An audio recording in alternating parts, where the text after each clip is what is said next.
मध्ये जेव्हा राम मंदिराचं लोकार्पण झालं होतं, मोदी बसले होते तिकडे, एकही शंकराचार्य त्यांच्या सोबत नव्हता. आणि तेव्हा आपण कुठे होतो? आपण नाशिकच्या काळाराम मंदिरामध्ये होतो. ज्या काळाराम मंदिराचा इतिहास असा आहे, डॉक्टर बाबासाहेब आंबेडकरांनी मंदिरात प्रवेश, हा राम तुझा नाही, हा राम माझा सुद्धा आहे आणि त्याचं दर्शन घेण्याचा अधिकार हा माझा आहे, मला सुद्धा आहे, मला तो मिळालाच पाहिजे म्हणून सत्याग्रह केला होता. तेच ते राम मंदिर. आणि दुसऱ्या दिवशी 23 जानेवारीला मी जाहीर सभेत बोललो होतो, आम्ही जय श्रीराम जरूर बोलतो, जय शिवराय, जय श्रीराम, पण आम्हाला राम पाहिजे, तो भाजप मुक्त राम पाहिजे. त्या आंदोलनाची सुरुवात आहे भाजपा मुक्त राम.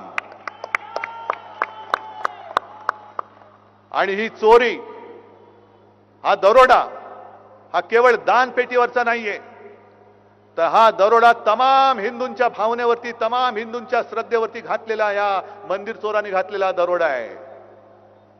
आणि न्यायमूर्ती तुम्ही झालं पाहिजेत. या देशातला, या जगातला प्रत्येक हिंदू या चोरीबद्दल न्यायाधीश म्हणून त्यांनी न्याय निवाडा केला पाहिजे.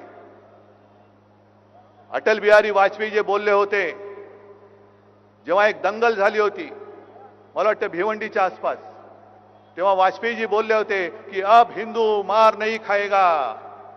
मग मी आज तुम्हाला सांगतोय, तुम्ही कसे हिंदू झाले पाहिजेत? जे चोर आहेत त्यांना ठणकावून सांगा, अब हिंदू माफ नहीं करेगा. हिंदू नुसता जागा नाही, हिंदू आता पेटलेला आहे. आज आम्ही सगळ्यांना आमंत्रण दिले होते.